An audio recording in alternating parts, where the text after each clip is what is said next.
you experiencing crashes during the compiling shader screen in Monster Hunter Wilds? In this video, we'll walk you through a step-by-step guide to fix the crash problem related to shader compilation. Whether it's due to outdated drivers, corrupted shader cache, or in-game settings, these troubleshooting tips will help you fix your game no time.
Open GeForce Experience and click on Drivers.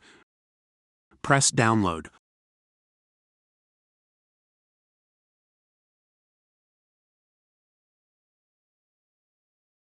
Press Install. Select Express Installation and then press Continue. Now your NVIDIA drivers should be updated to the latest version.